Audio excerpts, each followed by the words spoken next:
పెంపు పై ఉన్న ఫ్రీజ్ అయిపోతుంది, టర్మ్ అయిపోతుంది. ఖచ్చితంగా మళ్ళీ వెళ్ళాలి కాబట్టి ఇప్పుడు నియోజకవర్గాల పునర్వ్యవస్థ ఒక కమిషన్ వేయాలి.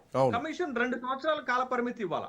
ఆ 2 సంవత్సరాల కాల పరిమితి ఇస్తే 2029 నుంచి పెంచినటువంటి నియోజకవర్గాలతోటి పునర్వ్యవస్థీకరణ అయిన నియోజకవర్గాలతోటి ఎన్నికలు జరపవచ్చు అని కేంద్ర ప్రభుత్వం అంటుంది. అయితే కేంద్ర ప్రభుత్వం తీసుకొచ్చిన ప్రతిపాదన ఏంటంటే బల్క్ మోడల్ తీసుకొచ్చింది. అంటే ఇప్పటి వరకు బేసిస్ ఆన్ పాపులేషన్ ఉంటే in place of that one అభ్యంతరాలు వస్తున్నాయి కాబట్టి దాని ప్లేస్ లో ఏం చేశారంటే బల్క్ మోడల్ ని తీసుకొచ్చారు. బల్క్ మోడల్ ఏంటి అని అంటే 50% నియోజకవర్గాల పెంపు అనే ప్రతిపాదన తీసుకొచ్చారు. ఇప్పుడు మీకు మన తెలంగాణ ముఖ్యమంత్రి రేవంత్ రెడ్డి గారు చెప్తున్నటువంటి ఆర్గ్యుమెంట్ ఏంటి అని అంటే మీరు 50% ప్రతిపాదన తీసుకొచ్చారు అంటే ఉత్తరప్రదేశ్ లో 80 ఉన్నాయి, ఎంత పెరుగుతాయి? 120, అంటే ఒక 40 పెరుగుతాయి. మీకు అదే కేరళలో ఇప్పుడు 20 ఉన్నాయి, ఎంత పెరుగుతాయి? 10 పెరుగుతాయి, అంటే 30కి పెరుగుతాయి. అంటే గ్యాప్ పెరుగుతుంది అని అంటున్నాడు. కానీ ఇక్కడ ఒక విషయాన్ని మనం గమనించాలా. ఇప్పుడు ఉత్తరప్రదేశ్ కి పార్లమెంట్ లో 3.6% ప్రాతినిధ్యం ఉంటే పెంచిన తర్వాత కూడా అదే ఉంటుంది. కేరళకి మీకు పార్లమెంట్ లో 3.6% ప్రాతినిధ్యం ఉంటే పెంచిన తర్వాత కూడా అదే ప్రాతినిధ్యం ఉంటుంది. అంటే జనాభా ప్రాతిపదిక కంటే ఈ 50% బల్క్ ప్రతిపాదన కాస్త మెరుగ్గా ఉంది. అంటే గొప్పగా ఉంది, బాగుందని చెప్పట్లేదు, కానీ కాస్త మెరుగ్గా ఉంది. సమస్య పరిష్కరించడానికి ఒక ఉపయోగపడేటటువంటి ఇన్స్ట్రుమెంట్ గానే మనం చూడాలి. మీరు పాపులేషన్ బేస్ ప్రకారం గనక నియోజకవర్గాలు పెంపు జరిగితే మీకు సౌత్ ఇండియాలో 165 పెరుగుతాయి, 130 నుండి 165 పెరుగుతాయి. అంటే ఇన్ అడిషన్ ప్లస్ 35 పెరుగుతాయి. కానీ మీకు ఈ బల్క్ 50% మోడల్ పెడితే మనకి 195 అవుతాయి. 195 నుంచి 2004 వరకు కూడా పెంచుకునేటట్టు 204 వరకు కూడా పెంచుకునే అవకాశం ఉంది. అంటే 195 అంటే 65 పెరుగుతాయి మనకి. It's some what better. అంటే పాత పద్ధతి కంటే ఇప్పుడు వచ్చినటువంటి ఒక పద్ధతి బెటర్ గా ఉంటుంది. బట్ ఇక్కడ కూడా ఏంటి అని అంటే మీకు నార్త్ ఇండియాలో పెరుగుతుంది అని అంటే రేవంత్ రెడ్డి గారి ఆర్గ్యుమెంట్ లో కూడా పెద్దగా బలం లేదు. ఎందుకు బలం లేదు అంటున్నానంటే మీకు యూపీని కేరళని పోల్చాడు. యూపీని కేరళని పోల్చినప్పుడు యూపీ జనాభా ఎంత? యూపీలో ఓటర్లు ఎంత? 14 కోట్లు. కేరళలో ఓటర్లు ఎంత? 3 కోట్లు మాత్రమే. అంటే 14 కోట్లకి 3 కోట్లకి చాలా డిఫరెన్స్ ఉంటుంది కదా. బట్ ఆ డిఫరెన్స్ ఉంటుంది కాబట్టి ప్రాతినిధ్యం ఎంత ఉంది?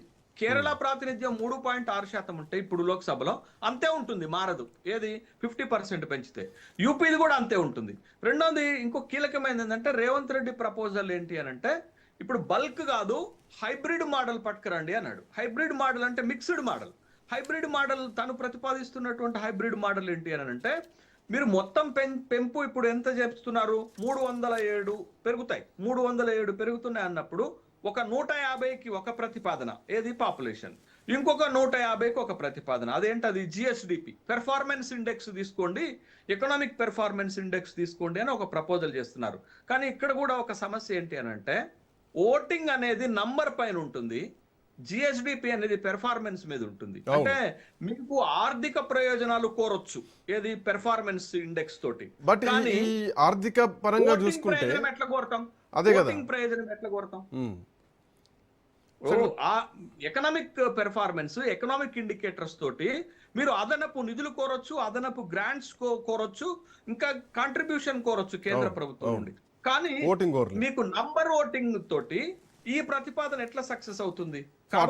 అట్లాంటి ప్రతిపాదన రావాలంటే ఈ లెక్కన ఒక హైదరాబాద్ దృష్టిలో పెట్టుకుని రేవంత్ రెడ్డి మాట్లాడతారు. ఇప్పుడు ఢిల్లీ విషయంలో రావాలి, బాంబే విషయంలో రావాలి, స్టేట్ లో కూడా. శ్రీకాంత్ ఒక మాట, ఒకవేళ అదే ప్రతిపాదన కరెక్ట్ అయితే విత్ ఇన్ ద స్టేట్ లో కూడా మీరు చెప్పిన హైబ్రిడ్ మోడల్ అమలు చేస్తే రీజనల్ డిస్పారిటీస్ పెరిగిపోతాయి. పాయింట్ హైదరాబాద్ వర్సెస్ ఆదిలాబాద్ లా మారిపోద్ది.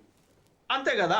ఇప్పుడు మీకు సెంట్రల్ హైదరాబాద్ లో విపరీతం 70 నుండి 80 శాసనసభ స్థానాలు పెరిగితే మిగతా వాటిలలో ఏం పెరుగుతాయి? పెరగవు కదా.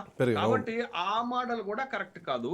ఇప్పుడు కేంద్ర ప్రభుత్వము కొద్దో గొప్ప మనం యాక్సెప్ట్ చేయాల్సింది ఏంటంటే ఒక యూనిఫామిటీ సొల్యూషన్ తోటి ముందుకొచ్చింది. నేను అనేది ఏంటంటే 50% పెంచినప్పటికీ కూడా సౌత్ ఇండియన్ స్టేట్స్ కి అన్యాయం జరుగుతుంది అనేటటువంటి వాదన ఇప్పుడు కాదు. సౌత్ ఇండియన్ స్టేట్స్ కి బిగినింగ్ నుండే అన్యాయం జరిగింది.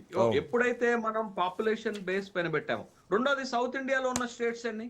5+1 స్టేట్ ఉన్నాయి. మీకు నార్త్ ఇండియాకి వచ్చేసరికి వాళ్ళకి 372 లోక్సభ స్థానాలు పెరుగుతున్నాయి ఇప్పుడు కొత్త ప్రతిపాదనతో. 850 కంటే కొత్త ప్రతిపాదనతో 372 అంటే వాళ్ళ డామినేషన్ పెరుగుతుంది. ఇంతకు ముందు 278 ఉన్నప్పుడు వాళ్ళ డామినేషన్ ఉంది. 372కు పెరిగినా వాళ్ళ డామినేషన్ కంటిన్యూ అవుతుంది. వాళ్ళ పర్సంటేజ్ 45% ఉంటుంది లోక్సభలో వాళ్ళ ప్రాతినిధ్యం. ఇప్పుడు కూడా అంతే ఉంటుంది. ఏది బల్క్ మోడల్లో 50% పెంచితే అంతే ఉంటుంది. కానీ సార్ ఇక్కడ పాయింట్ ఏంటంటే సార్, జనాభా నియంత్రణ పాటించడమే సౌత్ స్టేట్ చేసినటువంటి నష్టమా, మేము చేసుకున్నటువంటి పాపం అదేనా అన్నది సౌత్ నుంచి వినిపిస్తున్నటువంటి point. It's a valid argument. It's a valid argument. మీరు చూడండి, మనం 1976 నుండి మనం తీసుకున్న నిర్ణయం ఏంటి? అప్పుడు పేదరికం పెరిగిపోతుంది, నిరుద్యోగం పెరిగిపోతుంది, ధరలు పెరిగిపోతున్నాయి, పెరుగుతున్న జనాభాకి ఎమ్యూనిటీస్ కల్పించలేకపోతున్నాం. కాబట్టి జనాభా నియంత్రణ చేయాలనేది నేషనల్ ఇంట్రెస్ట్. బట్ జనాభా నియంత్రణ చేస్తున్నాం కాబట్టి జనాభా నియంత్రణ చేసేటటువంటి రాష్ట్రాలకు ఇన్సెంటివ్స్ ని మనం డిమాండ్ చేశాం. ఇన్సెంటివ్ డిమాండ్ చేశాం, ఫినాన్షియల్ మానిటరీ ఇన్సెంటివ్స్ డిమాండ్ చేశాము. అందుకనే ఏం చేశాము, ఈ నియోజకవర్గాల పెంపుని ఫ్రీజ్ చేశాం. ఫ్రీజ్ చేయటం వల్ల 50 ఏళ్లుగా అదే వివాదము, అదే వ్యవస్థ కొనసాగుతున్నటువంటి నేపథ్యంలో ఇప్పుడు మీకు నార్త్ ఇండియాకి వచ్చేసరికి 8+3 కేంద్ర పాలిత ప్రాంతాలు అంటే వాళ్ళ 11 ఉంటుంది. బట్ ఆ లెక్కన వాళ్ళ కాంట్రిబ్యూషన్ ఎక్కువగానే కనపడుతున్నటువంటి నేపథ్యంలో, బట్ ఇక్కడ సౌత్ ఇండియాకి కావాల్సింది ఫినాన్షియల్ మానిటరీ బెనిఫిట్స్ కావాల్సినటువంటి అవసరం ఉంది. సౌత్ ఇండియాలో చాలా మంది నాయకులు ఇప్పుడు తీసుకున్న నినాదం ఏంటంటే జనాభాని పెంచండి అంటున్నారు. జనాభా పెంచితే ఇవన్నీ సమస్యలు ఉత్పన్నమవుతాయి. ఒక అదనపు బిడ్డ పుడితే 25,000 రూపాయలు ఇస్తామంటున్నారు. 25,000 కాదు, 25 లక్షలు ఇచ్చిన అదనపు బిడ్డ దేశ సంక్షేమానికి మంచిది కాదు అనే విషయాన్ని వాళ్ళు గమనించాలి. రాజకీయ ప్రయోజనాల కోసం దేశ ప్రయోజనాలను పణంగా పెట్టడం ఎంతవరకు న్యాయం? నా క్వశ్చన్ ఏందనంటే, బట్ నేషనల్ ఇంట్రెస్ట్ తో పనిచేయాల్సినటువంటి అవసరం ఉంటుంది. ఆ నేషనల్ ఇంట్రెస్ట్ లో ఏంటంటే, ఇప్పటికే 50 ఏళ్ళు ఈ ఫ్రీజ్ అయిపోయి ఉన్నటువంటి ఈ డీలిమిటేషన్ ప్రక్రియ కొనసాగాల్సిన అవసరం ఉంది.